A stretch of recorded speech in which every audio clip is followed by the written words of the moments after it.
Hello, my dear friends. How are you doing? Hope you are having an amazing day and not having to deal with drama. Ready for new stories I have for you today? Let's go to the first one. And don't forget to listen to the end of the story, guys, to hear my insights.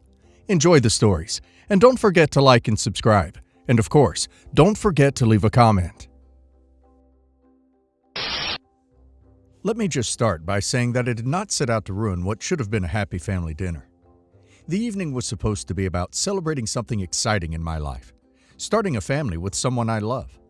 Instead, it turned into a circus of finger-pointing, judgment, and secrets coming out in the worst possible way. And now I'm left wondering if I'm really the bad guy here. So I recently found out I'm pregnant. My boyfriend and I have been together for 2 years, and while this pregnancy wasn't planned, we're genuinely happy about it. We're ready to take on this chapter together, even though it's happening sooner than we expected. It's not like we went into this recklessly, but we also weren't taking active measures to prevent it. When we found out, we decided to embrace the situation and focus on building a positive future for our little family. Last weekend, we invited my family over for dinner to share the news. I was nervous but excited, thinking it would be a joyful announcement that brought us all closer together. My boyfriend and I made a special dinner, and we were hopeful everyone would be happy for us. And for the most part, they were. My mom teared up, my dad congratulated us, and even my younger cousin seemed excited to have a new baby in the family. It felt like things were going exactly how I'd hoped, until my sister opened her mouth. Let me give you some context about my sister. She's 29, married, and devoutly religious. When I say devout, I mean she's at church every Sunday without fail. She's always posting Bible verses on social media, and she has this almost trademarked way of casually working God into every conversation. She's that person who, when you tell her you had a tough day at work, responds with, "Have you prayed about it?" Don't get me wrong, I respect her faith, but the way she goes about it can be intense. And not in a supportive, uplifting way.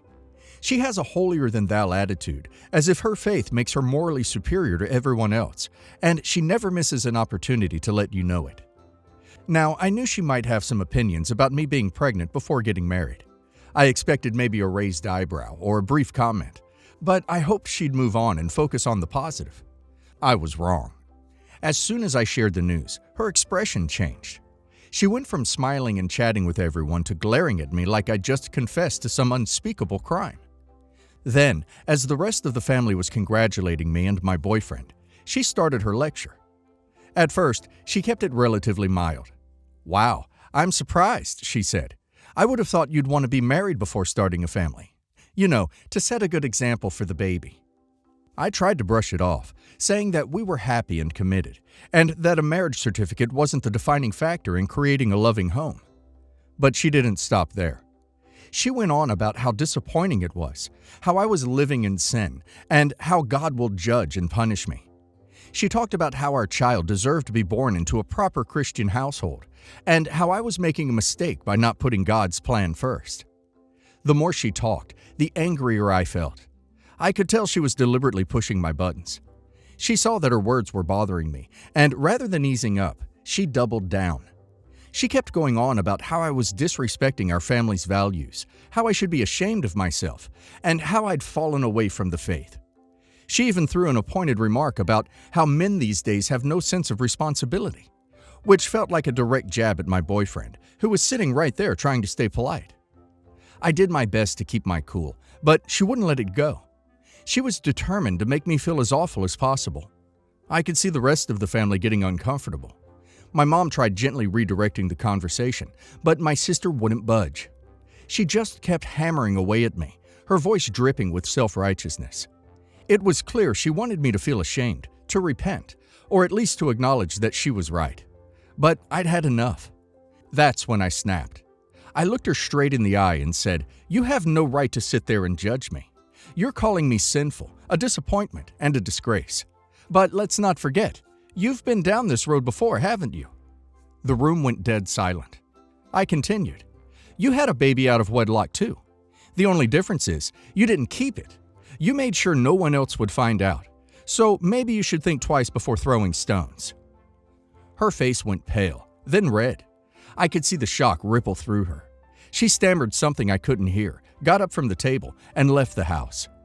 My mom immediately turned on me, furious. "How could you say that? You just ruined the evening," she yelled. "We were supposed to be celebrating, and now look what you've done." But here's the thing. I don't feel bad. My sister has spent years preaching at everyone, acting like she's the moral authority, and shaming people for not living up to her standards. She's put herself on this pedestal, using her faith as a weapon to tear others down. Meanwhile, she's been hiding this huge secret. I never planned to expose her. I'd kept it to myself for years, even though I knew the truth. But that night, after she spent 20 minutes making me feel like I was the worst person on earth, I couldn't take it anymore. She pushed me too far. I understand that I didn't handle it well. I know that dragging up her past was harsh, and I know it upset everyone. But she had no problem upsetting me, making me feel like dirt on what should have been a happy occasion. I don't think it's fair to sit there and take verbal beatings from someone who's hiding skeletons in their own closet. If she wants to hold herself up as the shining example of righteousness, she shouldn't be so quick to judge everyone else. Now, my mom and a few other family members are angry with me. They think I ruined the evening by not keeping quiet. My sister won't talk to me, which, honestly, I'm fine with right now. I just can't help but wonder, was I wrong to call her out? Should I have just let her keep shaming me and stayed quiet for the sake of peace? Or was it time someone finally put her in her place? Am I the a-hole for snapping at my sister after she relentlessly shamed me for my pregnancy? OP is definitely not the a-hole. OP's sister dished it out, but she couldn't take it. She's been holding herself up as this beacon of purity for years, while keeping her own past hidden. And now she wants to shame OP publicly for something she did herself. Hypocrites always seem to be the loudest. OP didn't go into that dinner planning to expose her, but she kept pushing until she snapped. Sure, it was a harsh call-out, but maybe she'll think twice before launching into another sermon at someone else's expense. And now let's hear the community's opinion. Honestly, not the a-hole. You tried to keep the peace, but your sister just wouldn't let it go. You weren't asking for her approval, just a little support from your family. And instead, she treated you like a punching bag for her holier-than-thou nonsense. Sometimes, the only way to shut down hypocrisy is to hold up a mirror. Maybe it wasn't the most graceful move, but she shouldn't have been preaching at you in the first place. Her past isn't your fault. Not the a-hole. She had no problem using religion as a weapon to shame you, so it's only fair that she's called out on her double standards. I'm sure it wasn't an easy thing to say, but how much are you supposed to take before snapping? Your sister is embarrassed because her hypocrisy was exposed, but that's on her, not you. Maybe this will be a wake-up call for her to stop using her beliefs to tear others down. I can't blame you, honestly.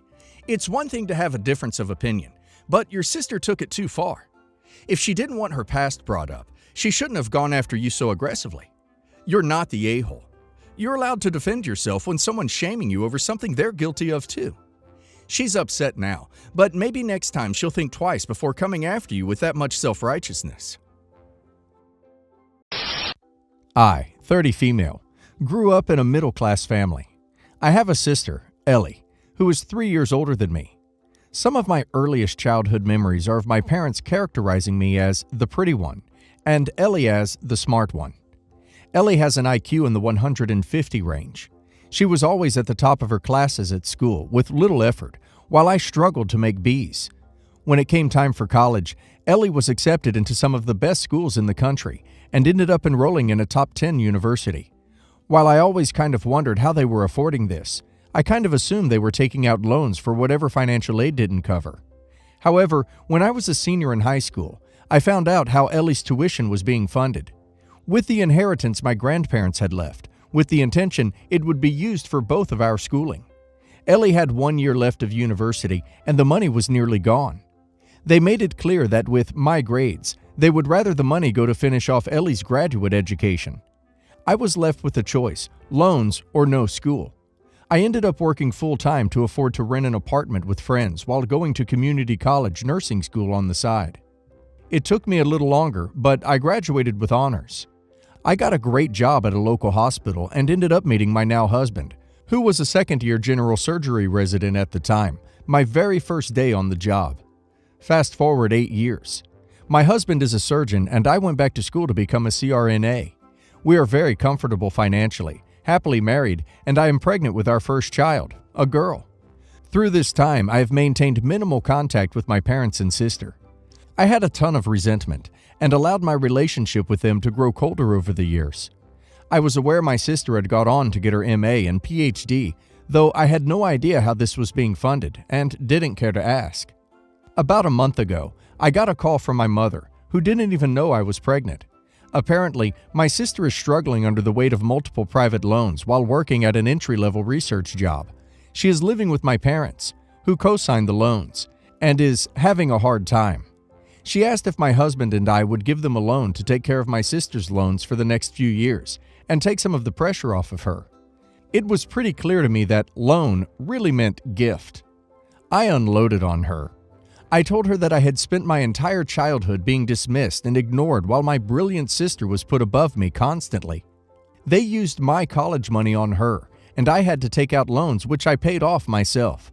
So now that their pretty daughter has managed to make something of herself, they have to use her to once again prop up their smart daughter.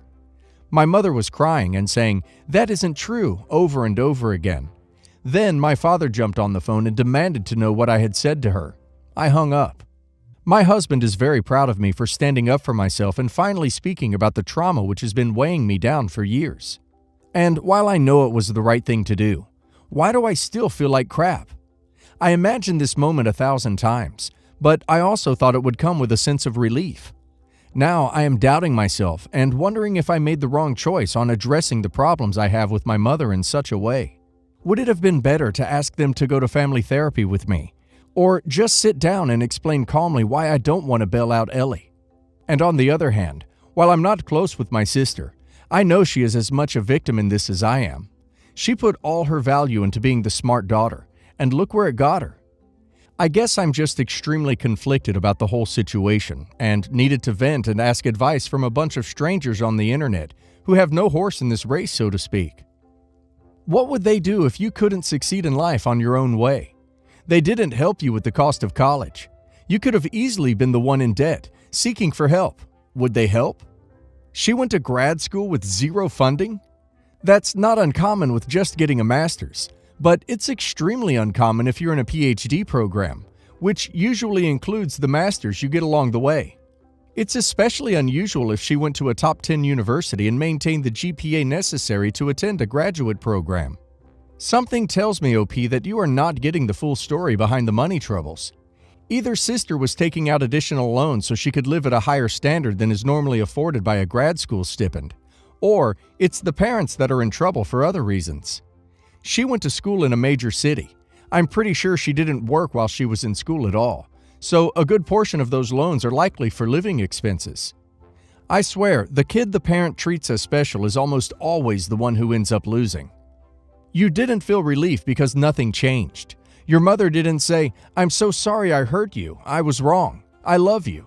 She just kept denying it. Your father got angry. Even if she had admitted the truth of what she had done, I don't know how much difference it would have made to you, but it would have been something. Congratulations on the life you have created for yourself. I would not bail out your sister. That would accomplish nothing. I do suggest that perhaps you consider therapy for yourself. You saved yourself. You created a good life and a good marriage, but the wounds they inflicted are still there. Continuing to bail your sister out when you were given nothing is not the answer and won't make anything better for you. And it will only help your family in the short run since they seem incapable of making wise choices. This is their problem, not yours. Continue to live your good life. Please consider talking to someone about what happened to you growing up. Telling your mother was a good start. Now you need to tell someone, besides your husband, who can hear you and help you through it. I want to attend the funeral of a well-loved community member who has passed away fairly young, late 30s. My partner is saying we would be selfish for going, on the chance that our presence incites her friend, who had a 4-month-long emotional affair with my partner over a year ago, that culminated in my partner leaving me, going to her, swearing he was done with me, and was going to be moving out of town, and then us working things out and spiting her. He is worried that our presence is going to cause her enough emotional pain that she may decide to make a scene at the funeral, which would take away from the memory of the woman who has passed. I'm saying that we cannot control what she does, and I think it would mean a lot to the woman who passed's daughter to see everyone who was touched by her mother's life and how loved by the community she is. The woman who passed is responsible for me and my partner meeting, and is honestly just someone worthy of as much love as she gave during her life. My partner is saying I am selfish for wanting to go, knowing that there is a chance someone else may cause a scene at my mere presence. I think he is being childish by letting the possibility of a grown adult not being able to be responsible for her own emotions at a funeral restrict his and my actions, and us showing her family how much the woman was loved. He feels the chance is high because he ran into her at a bar a few months ago, and she told his friend that he was a ducking a-hole for bringing my partner to said bar. So, am I the a-hole for wanting to go to the funeral? Not the a-hole. Dump him and go. His behavior is suspicious, and the baggage sounds too much. Not the a-hole, but if your partner feels so strongly about not going, why can't he just stay home while you go? You had nothing to do with his affair. It's not your responsibility to avoid the person your partner cheated on you with to make the other woman feel more comfortable. What the duck? Not the a-hole. You want to pay your respects of someone in the community that was well loved. If your partner is saying that the two of you shouldn't go, why should this other person get to go instead? You are absolutely right. You can't control the actions of someone else, and that shouldn't in turn control how you two live your lives, make decisions, to attend events. My sister, 40 female, and I, 25 female, have a larger age gap. Over the years, she babysat me as I grew up, and she got married and had children. I did the same. However, growing up, my sister was always mean to me and never treated me like her sister, always an outsider. Her first and second husband, however, were always nice to me. She would insult me, yell at me, hit me, and tell her kids not to talk to me. So sometimes when I would stay at her house, I would be isolated to the room, scared to come down because she would give me the silent treatment, and so would the kids. She would also tell people I was bad and won't be anything in life and all. As a mom, I can't say she was the best. She would dump the kids on my mom to travel and meet new guys that she would bring home and force the kids to call dad, kick her kids out in the extreme heat or extreme winter cold, and love bomb them to come back whenever she needed them or when CPS was on to her. Anyway, fast forward to now. I'm 25, university graduate, working a government job, married to a wonderful man, also expecting, and a nice home. This year, my sister kicked out her son because she was traveling to meet a guy. Her son, 17, has a rebellious nature, such as selling and doing stealing, and run-ins with the school and the law. He called me to pick him up, which I did, and allowed him to stay with me and my husband while we fed and clothed him on my own. A few months later, I found out the kid was stealing valuables from us and telling me how his mom is a good mom and I'm horrible, etc. Turns out, his mom was texting him all sorts of nice things after CPS caught on to her and her child benefit tax was cut. Now that I'm pregnant, none of them have offered to give me anything for my baby yet. I'm being asked to give money and donations to the same nephew who's expecting his baby at 17. Now I'm being told I'm awful and a bad person for not contributing and giving him money for his baby. When they ask what you're giving, list everything he stole from you. That should cover it. Or tell them, my gift is not going to the police. If that's not enough, I can take it back and go file a report right now. Cut contact with your toxic family. Sounds like you have a lovely family with your husband and baby. Nah, you don't owe them a penny. You haven't done anything wrong, and they all sound like horrible people. Family or not, they have no right to treat you horribly and expect anything but distance from you. Being family is not a free pass for you to take A. I can feel your sympathies, though. Now that my sister is with child, she expects me to be in her life and pretend we are some happy family when she spent years tearing down the relationship we did have. And she's trying to use my kid to do so. My kid grew up 5 years without her caring. Why does she care now? Probably because she wants money and she's a single mom.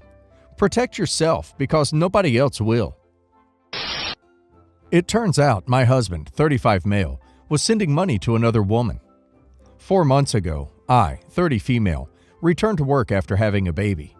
My partner stays at home because my job pays more. With the crazy gas and grocery prices, we haven't gotten caught up yet to get anything but the bare minimum. Turning 30, I think, is special enough to splurge on. So when my work had a contest for $50 PayPal and a pizza party for my team, I worked hard and won. I've had it saved for over 2 months now. I was planning on getting a few sirloin steaks to grill and ingredients to make a peach cobbler. Today, after I got home from work, I went online to clip the steak coupon and to transfer the money from my PayPal to my debit card.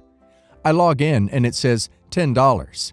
It showed a transfer to my partner's card a week ago. I asked him if he did it. He said no. I then got on PayPal chat to report fraud. I'm thinking they will just credit me back for the error. I'm in queue and he comes up and says, "Wait, I did do it. I forgot."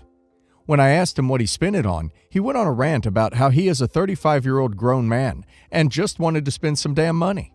I again asked what he spent it on. He said a friend of his was really struggling and he just wanted to help out a little because she has no help. I told him the friend is probably a man who is finessing hundreds of dollars from schmucks like him with the same sob story. He got super angry and said he wasn't about to feel embarrassed over it. He is too embarrassed to go to the food pantry, but not embarrassed for getting scammed. Okay. I told him I was going to use it for my birthday, and he told me, "You're an adult. Adults don't get birthday gifts. Plus, we have food here." I told him I worked hard for that measly $50, and it wasn't his to spend. He then said, "Consider it my allowance for staying home with the kids while you get to go to work like a little vacation every day." My friend needed it. Like I don't have needs. Like I haven't gotten my PPD medicine filled once because I can't put it in the budget yet. I'm wearing the same bra from pre-pregnancy that is uncomfortable as hell, but his friend needed it. Gotcha. He then comes up and says, "Just go donate plasma on your lunch, or I will cook you dinner with what we have on your birthday." I told him it was shady that he changed the email on my PayPal, using money that wasn't his without telling me, and asked him if he was going to continue helping his friend. He said yes, anytime he gets extra money or allowance. I told him to get out, and he did. I thought it was my postpartum depression making me feel like I was detached from my husband. Today is my birthday, and he didn't send so much as a happy birthday, but does have time to rant on Facebook. Edit. I want to point out I just found out about his friend and about the money yesterday. I cannot snap my fingers and just be divorced. Please stop asking, "Why aren't you divorced?" I also do not know if she is a cam girl, or if they have even met yet in person, or if the relationship is romantic. I'm trying to process this all. What the duck did I just read? What an absolute loser. He thinks working is a vacation? Spending money on internet gal friends is fine? Tells you to donate plasma to get a birthday meal? Your birthday isn't special? And rants about you on Facebook? Girl, I hate to break it to you, but he didn't give it to her because she was going through a hard time. He purchased content from her and is probably embarrassed about it. And yeah, he's an absolute sucker. I think this marriage is about done. He chose this stranger over his family. He chose to give money away to his little internet crush and put her needs over your children's empty bellies. He knew what he was doing. Please leave before he gives away even more. No advice. Just want to say happy birthday. I hope this next year brings you better things.